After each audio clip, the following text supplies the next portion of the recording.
shall dedicate myself to your service. Not based upon some rigid creed, but bound together by ideals and aspirations. Elizabeth II, Britain's longest-serving monarch. She's reigned over this country for nearly 70 years. She's a woman of remarkable stamina. She's the most famous woman in the world. She's seen a man land on the moon, and 14 prime ministers come and go. But 400 years earlier, there was another Queen Elizabeth. Elizabeth I is this brilliant, genius queen. Now, we're setting the two Elizabeths side by side to see if, despite the centuries, there is more that unites than divides them. The idea of comparing the two Elizabeths is immensely fascinating. It might look on the surface that they have nothing in common, but when you dig a little deeper, the story becomes even more extraordinary. In the second part of this series, we discover how both Elizabeth's reigns are changed with the arrival of two extraordinary women. Both Mary Queen of Scots and Princess Diana take our two queens on difficult journeys. In fact, there are an awful lot of parallels, almost a magical quality to them. We uncover remarkable similarities. This letter is astonishing. Once upon a time, they were best friends. Now they are mortal rivals. And reveal how these young women both threaten to destroy the reigns of two of our greatest monarchs.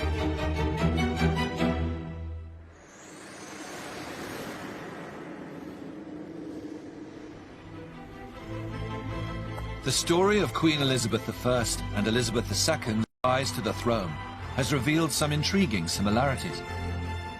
Both women rose from royal obscurity to become popular and successful monarchs. And their journey has made them both unflinching and dedicated queens. What unites the two queens is their sense of tradition and duty. But neither of the Elizabeths were supposed to be queen at all. They had a fairly tortuous path to the throne. But that wasn't the end of their battle. It was just the beginning. Both Elizabeths battle with two very different women that enter their lives. Mary, Queen of Scots, and Princess Diana.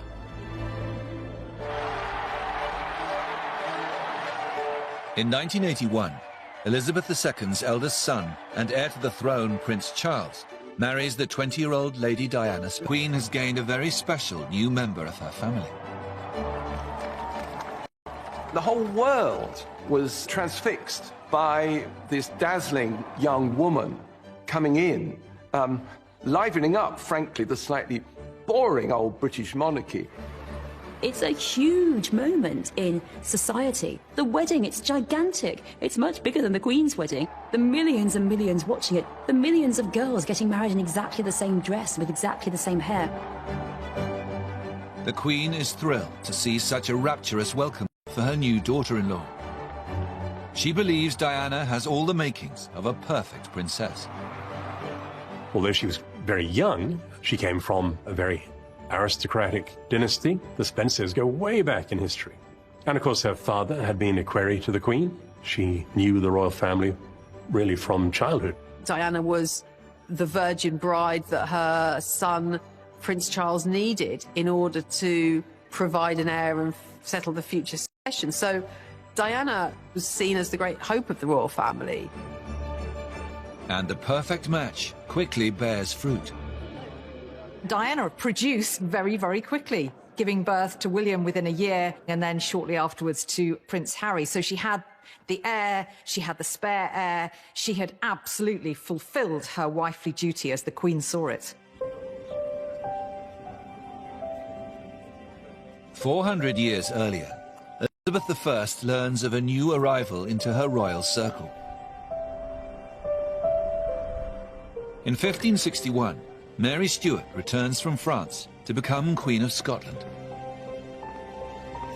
Mary has lived in Europe since childhood, but she has a rightful claim to the Scottish throne. And she is also Elizabeth I's cousin. Elizabeth hopes that having her relative on the throne will keep the Kingdom of Scotland stable. and protect her own position. Elizabeth I believed that Mary, Queen of Scots, was the legitimate sovereign of Scotland and therefore should be restored to her throne, and that they did have that kind of common purpose as queens. Mary quite often writes to her as my cousin and my sister. There is at least one letter from Elizabeth where she writes to Mary saying, "I am thinking of you as a mother doth." Elizabeth is relieved that Mary has been warmly accepted by her Scottish subjects. In fact, Mary is making a big impression. She is a Tudor fairy tale. Mary, Queen of Scots, had a real charisma about her. The whole of Europe's fascinated by her. When she comes back to take her throne, Scotland is overwhelmed. The hysteria to see her. She is like the Diana of her day. Diana is this megawatt, this celebrity. You know, people are obsessed by her, and the press go wild for her. In 1984, Queen Elizabeth II opens Parliament, and her new daughter-in-law, Diana, attends the ceremony. But she rapidly becomes a distraction from important royal business.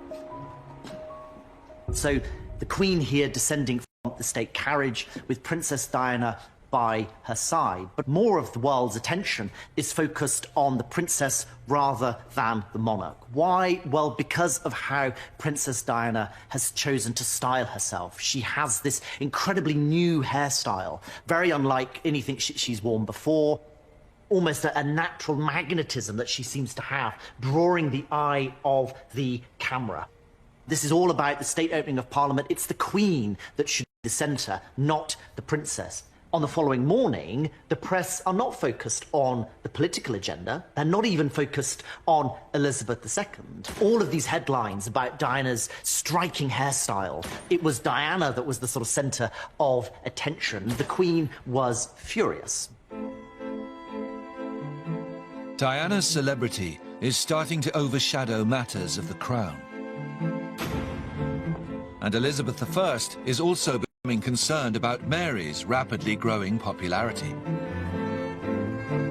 She asks to see a portrait of the beautiful Scottish monarch.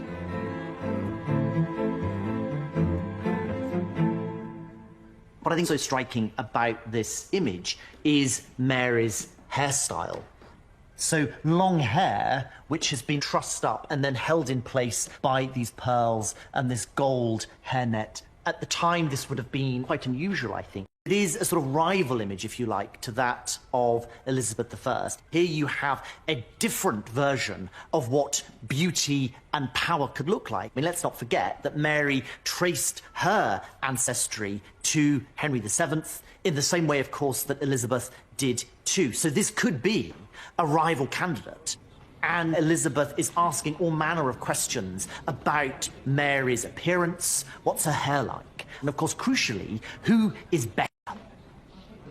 And there are some really striking parallels between those images of Diana with this presentation of Mary, Queen of Scots. Both women have a little bit more license to play with their image, and that makes them more alert at Elizabeth II, that their power could be precarious. In a short space of time, it's becoming clear to Elizabeth I and II that the attention Mary and Diana are drawing might not be such good news. The Queen's role was to be head of state. Princess Diana's role was to be future joint head of state. But Princess Diana was so successful in her role that she was seen as a threat to the established order. People are following her. She's all over the press. They're copying her hairstyle. Just in the same way, people are trying to emulate Mary and how she's dressing. They become style icons, but so much more than that. Mary and Diana present a rather beguiling alternative to the person who is on the throne. And therein lay the secret of their popularity, but also the threat that they posed to the two Elizabeths. Soon it will become clear to both Elizabeths that the two younger women are becoming a problem.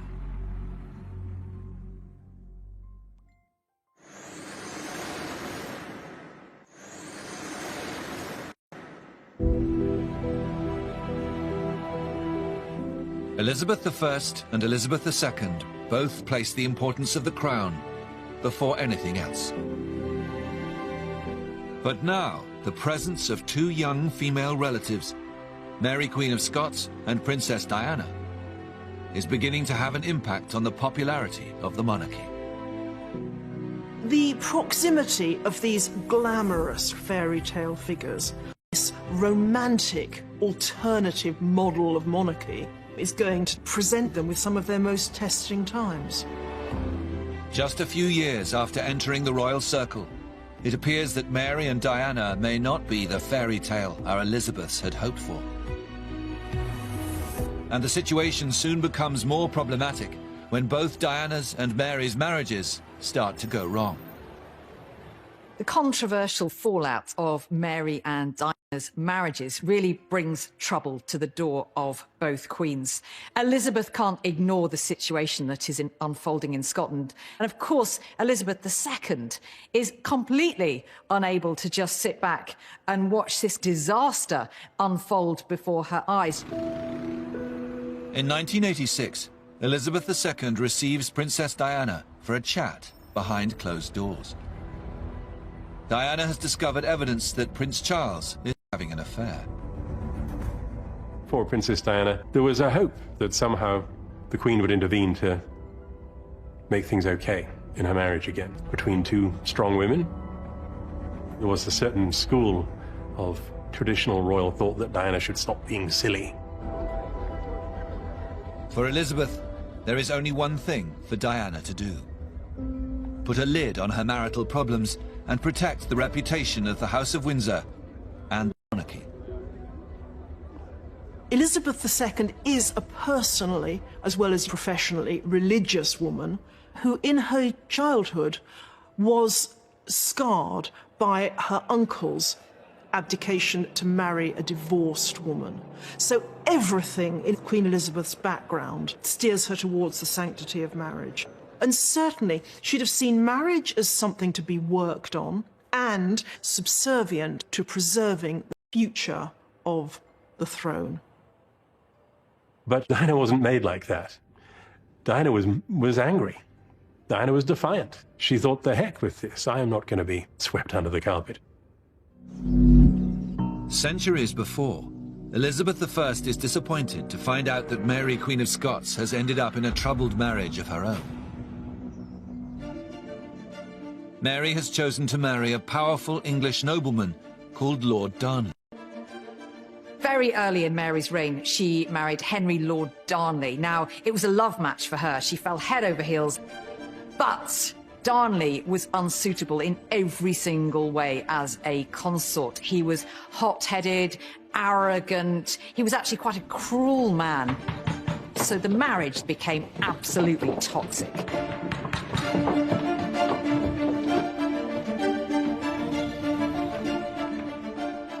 Elizabeth receives a panicked letter from Mary. She's now pregnant and wants the Queen's support to protect her from her abusive husband. This is one of the most dramatic letters when it's all started to go horribly wrong for Mary. Her husband, Darnley, has murdered her favourite secretary, whom Mary calls our most special servant, has been slain in our own presence. So she's writing to Elizabeth to tell her the full horror of this incident and also to beg Elizabeth, as a fellow female sovereign, show a bit of solidarity and come and help Mary in her hour of need. But just like Elizabeth II, Elizabeth I's advice is to stick with the marriage. Darnley is a hugely influential nobleman. Upsetting him would throw Mary's crown and Scotland into disorder. Controversial one. She was urging her kinswoman and fellow Queen Mary to put duty first. Despite Elizabeth's advice, the situation soon turns to chaos.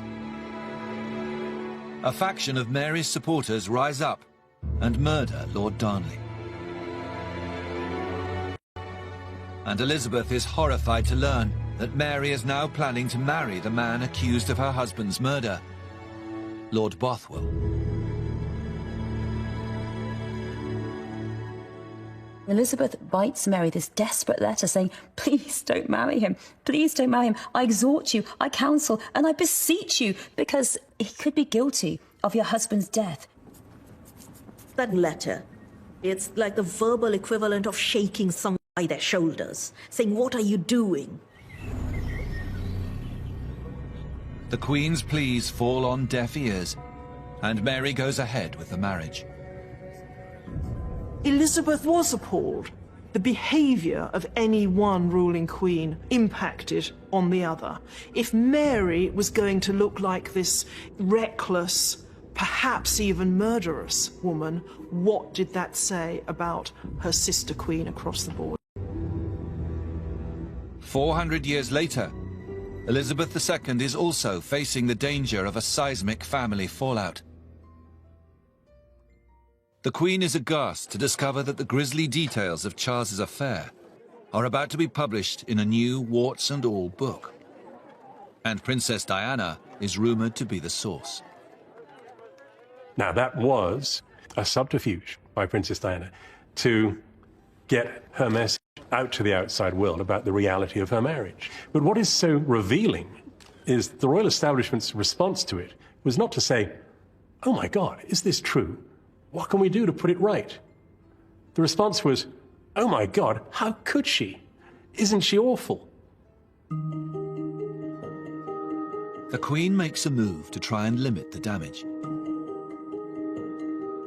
She tells Charles and Diana that they must attend a royal trip to South Korea and make it work, at least in front of the cameras.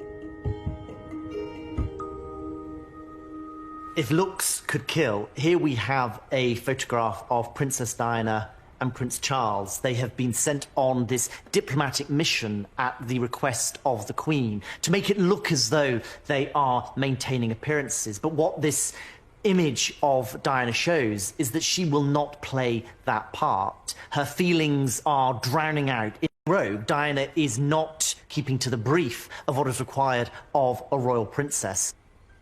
Overseas tours are some of the most important bits of duty that the royal family does. It is high-level diplomacy, certainly an area that you shouldn't bring your private difficulties into. Shortly after their return from South Korea, Diana starts to openly discuss a separation. The situation is slipping out of Elizabeth's control towards the one thing she is desperate to avoid: a divorce for the heir to the throne. And in 1567, Elizabeth I hears that Mary's new marriage to Bothwell is now also on the way out. The Scottish lords have risen up in outrage and rebellion at her marriage to her previous husband's murderer. Bothwell and Mary are forced apart.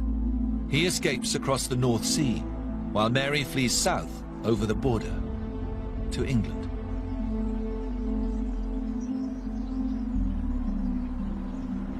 She comes to England to seek sanctuary and also to get Elizabeth's help to restore her to the Scottish throne. But when Elizabeth learns of Mary's presence in her country, it quickly becomes clear that the Scottish throne is the least of her worries. Mary's religious background makes her an attractive prospect for some very powerful factions.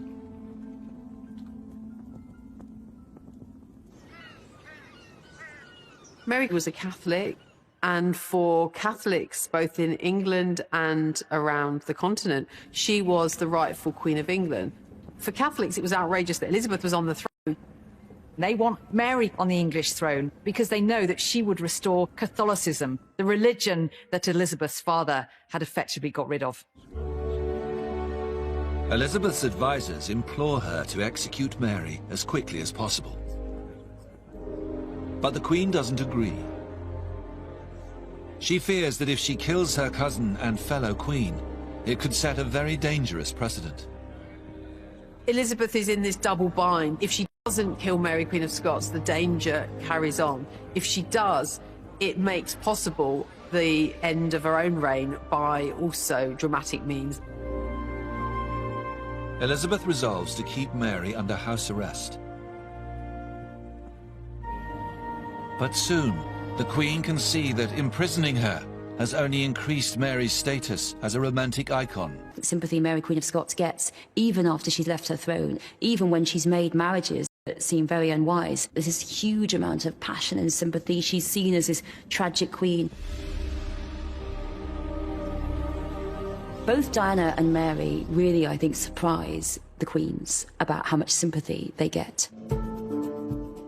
With Charles and Diana now living apart, and evidence in the press that Diana has also been having affairs, Elizabeth II is perturbed to discover that public support for the princess is only growing.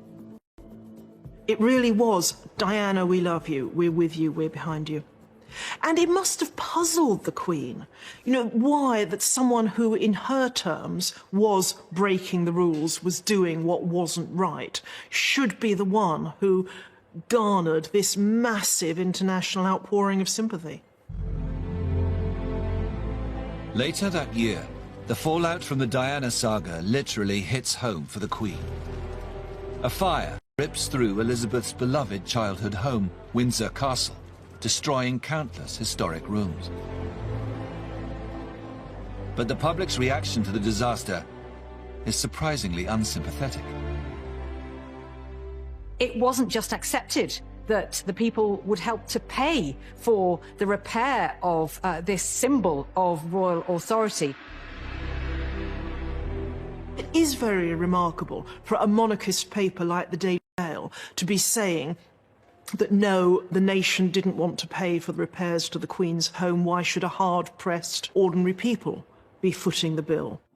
In the words of one of my more sympathetic correspondents, it has turned out to be an annus horribilis. There was a backlash that she now faced from her people. They were beginning to question the monarchy, and particularly question how much the monarchy should be financially supported. I'm not sure that would have happened without Diana. In the face of an increasing threat, both queens react by cutting off communication completely. Elizabeth II makes it known she will never meet Diana in private again. And Elizabeth I resolves that she will never meet her cousin Mary. But both queens will soon learn that avoidance will only make things much worse.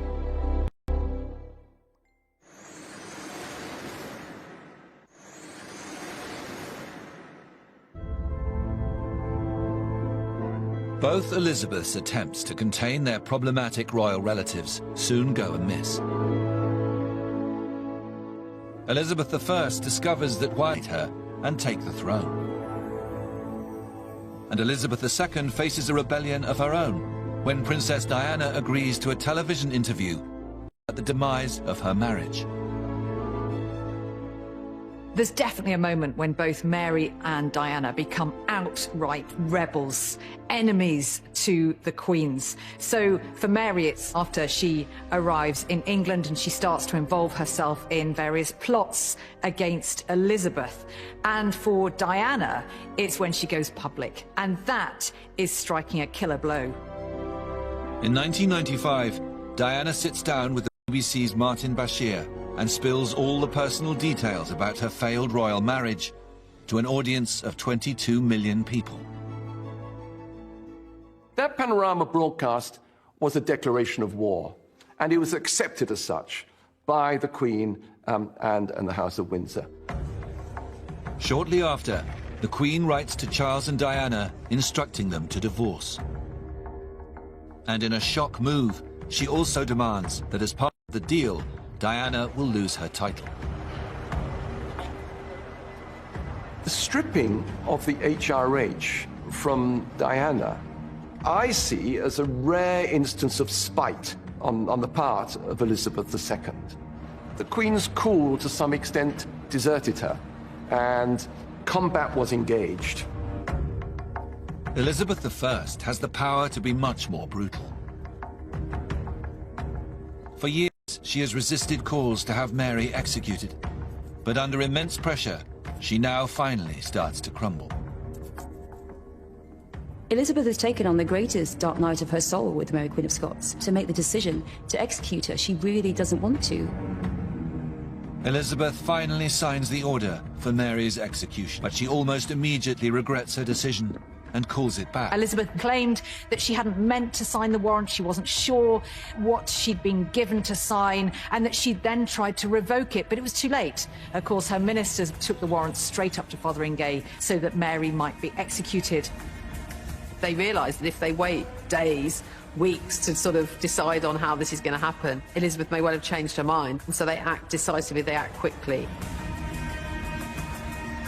On the 8th of February 1587, Elizabeth I is told that Mary is dead.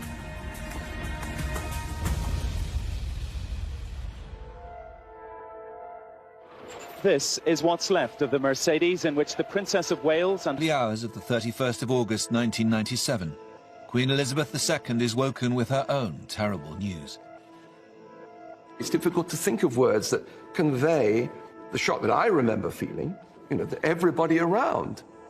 Just total consternation. All the imagery of it, a tunnel in Paris. As the shocking news spreads around the globe of Princess Diana's death, the Queen, who is staying at Balmoral, seems to freeze. In the morning, the family attends their private church, but something is missing from the summon. The service in the local church lasted an hour, but not once was the princess mentioned by name. There were prayers said for Charles, for Diana's sons, but not for Diana herself. And I think everyone felt that, however correct that was in terms of etiquette, people felt that the rules were being placed above the real emotion. After the service, the Queen returns to Balmoral without acknowledging the hordes of press waiting for a statement. Over the next few days, public figures from across the world pay tribute to Diana. She was the people's princess. And that's how she will stay, how she will remain in our hearts and in our memories. But the Queen remains silent.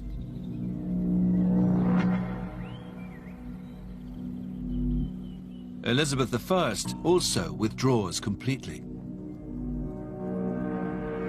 There are accounts of Elizabeth sinking into bouts of depression just by the sheer kind of emotional anguish that comes from that event. She's having nightmares afterwards, being really angst-ridden about it. As the news of Mary's death spreads, there is a flood of public sympathy for the tragic Queen. There was a real outpouring of grief. Even those loyal to Elizabeth felt shocked that Mary had at last been put to death. In a sense, Mary's death makes her even more of a threat to Elizabeth, if that's possible, because now she's not just a Catholic figurehead, she's a Catholic martyr. And now people are going to do all sorts of things in her name. The ordinary people, no matter what had happened, the fact that she was painted to them in the most dreadful lights, they still loved her. Mary, Queen of Scots, was the queen of people's hearts. She really was. There was a quite staggering outpouring of grief. Kensington Gardens, myself, on my way home from work, and you could hear the crying. It was as if people had lost a member of their family. The crowds gather around Buckingham Palace, looking and waiting for a sign from their Queen. Even a single candle in a window, a bagpiper playing a lament, would have been all it took to show that the monarchy had registered this event. But the failure to show, even in a small way, that they recognized the depth of people's feeling, I think, was the most damaging and avoidable mistake. After 5 days of deafening silence from the Queen, all over Britain, grief turns to anger. The horror, the shock at Diana's death, this young mother dying in this horrific situation, a lot of that becomes really channeled towards the Queen. The papers were very outspoken. It was, "Your people need you, Mom," was one headline. "Show us you care." There was this outcry about the question of a flag over Buckingham Palace. It felt like a deliberate snub. The flag at half-mast. Definitely. Should have been done before now. Really can't understand that thing, and I think it's a big disgrace for the royal family not to do that. Soon, the public's anger becomes loaded with questions about whether the monarchy should exist at all. Over the length of her reign, people have questioned whether a hierarchy of privilege based on birth and not merit should be the thing that represents Britain. There was a moment where her throne looked quite threatened by a sense of real public outrage, a sense of the Queen having got it wrong. Elizabeth I is also facing a public backlash. In the aftermath of Mary, Queen of Scots' execution, the whole Catholic world rises up in revulsion. King Philip II of Spain, the world's richest and most powerful man, vows to avenge Mary, the Catholic Queen. He launches the mighty Spanish Armada. 130 galleons are on their way to invade England and destroy Elizabeth. The Armada is the single most serious threat that Elizabeth has faced in 30 years as Queen. It looks like England is going to be vanquished by the might of Spain. And in the days after Diana's death, there is quite a volatile atmosphere in England. It almost feels like there's some kind of rebellion brewing. It's a disaster to people questioning the monarchy, to people saying, what is the monarchy for? The deaths of Mary, Queen of Scots and Diana, these push our queens, Elizabeth I and Elizabeth II, to the closest moments of crisis that they have throughout their whole reigns. But our two queens are in hiding and on the brink of a major disaster.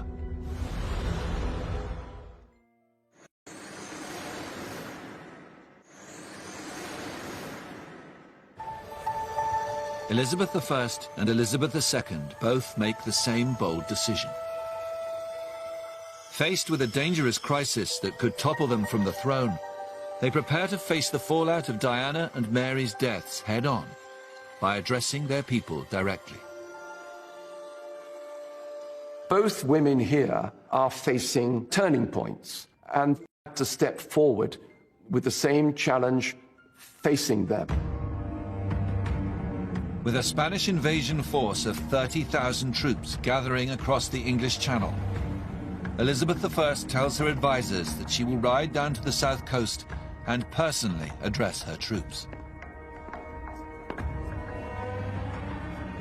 Elizabeth chose this moment with the Armada just off England's shores to ride out into danger. She doesn't want to be seen to be in an ivory tower, sort of holed away in one of her palaces, distant from her people as they're facing this threat. On the 9th of August, 1588, Queen Elizabeth I arrives on the south coast and prepares to address her troops. Queen Elizabeth I's Tilbury speech is her answer to every threat that there's ever been to her as the female Protestant queen, that Catholic Europe will come for you. I have come among you now as your queen. That's how she begins her speech. She is among her people. She isn't creating this traditional distance between the monarch and their subject. How extraordinary to be there watching your queen speaking to you, this woman of bravery and courage. And she says, I know I have the body but of a weak and feeble woman, but I have the heart and stomach of a king, and of a king of England too. That very neat balance between the body of a feeble woman and the heart and stomach of a king, which admits her weaknesses, but then transcends them really effectively so that you forget about them. She's there, she's ready to stand and fight shoulder to shoulder with her army. And she makes it very, very clear that she is devoted to England. This is Elizabeth's great speech at the time of crisis. Very like that moment when Elizabeth II addressed the nation at her great moment of crisis, Diana's death. With the anger over Diana's death now threatening to take down the entire institution of the monarchy, the Queen decides that the time has come for her to speak directly to the nation. This is the greatest moment of crisis in her reign. She has to get back the public affection. There is this anger against her. If she got this one wrong, it would be another nail in the coffin of the monarchy. And the Queen is the only one who can save it. Everything's riding on this one public TV address. The day before Princess Diana's funeral, Queen Elizabeth II finally arrives at Buckingham Palace and heads to the live broadcast room. There is a huge amount of pressure on the Queen at this moment. If she comes across as in any way aloof, then really there are going to be disastrous consequences. What I say to you now, as your Queen and as a grandmother, I say from my heart. First, I want to pay tribute to Diana myself. She was an exceptional and gifted human being. In good times and bad, she never lost her capacity to smile and laugh. She tries to reduce that very traditional distance between herself and her people.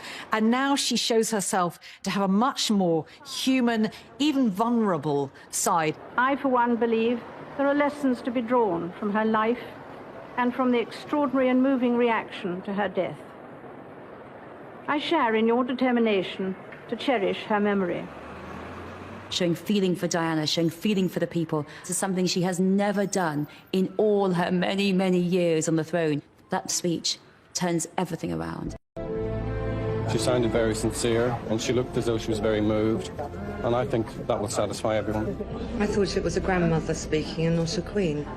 I was quite moved by it. I thought she said everything she should have said. Can't think of anything that she left out at all. It's one of those moments when you can feel history turning, and the lump comes to the throat, and suddenly all is right again. It is an extraordinary comparison across the centuries between two women who both managed to sway the course of history through what they say to their people. Just a day after Queen Elizabeth I delivers her speech at Tilbury, she is told of incredible news. Sir Francis Drake and the English Royal Navy have scattered the Spanish Armada. Elizabeth has defeated the mighty power of Spain. There's a wonderful portrait of Elizabeth I called the Armada Portrait, and it's particularly wonderful because of the aura of power that it seems to possess. This portrait has Elizabeth with her long white hand on the globe as the mistress of the world, and beyond you look out onto the sea where the Spanish ships are burning. And that's such a fantastic encapsulation of Elizabeth as Gloriana, as the Queen of England. In the years that follow the Diana crisis, Queen Elizabeth II's popularity also goes from strength to strength. As she continues to carry out her duties with unwavering dedication, she's also managed to have a little fun along the way. Elizabeth II commands great affection and respect, whether people are great monarchists or republicans. And whatever comes next, her reign will define the monarchy in a way, I think, that will never be repeated. It is perhaps the last of its kind. We have seen how Elizabeth I and II share some remarkable similarities, both coming from royal obscurity to win over doubters and strengthen their nation's position in the world. They have overcome tragedy and adversity to secure their place in history as two of Britain's longest reigning and most successful monarchs. Elizabethan England, that was a great age for our country. And Francis Drake, Walter Raleigh, Shakespeare. I think we can rightly take pride in that. And it wouldn't have worked like that if she'd been a different sort of woman. Elizabeth II, driven by the same mental fortitude, the same sense of duty, in a totally different age, she has triumphed as well. This woman has made the second Elizabethan age come true. Remarkable similarities. This letter is astonishing. Once upon a time, they were best friends. Now they are mortal rivals. And reveal how these young women both threaten to destroy the reigns of two of our greatest monarchs.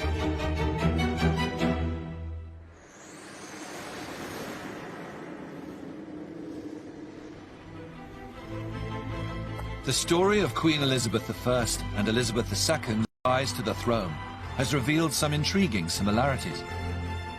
Both women rose from royal obscurity to become popular and successful monarchs.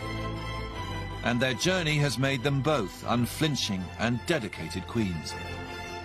What unites the two queens is their sense of tradition and duty. But neither of the Elizabeths were supposed to be queen at all. They had a fairly tortuous path to the throne. But that wasn't the end of their battle. It was just the beginning.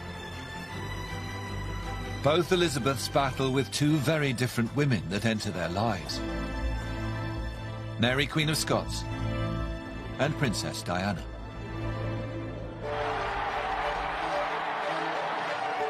In 1981, Elizabeth II's eldest son and heir to the throne, Prince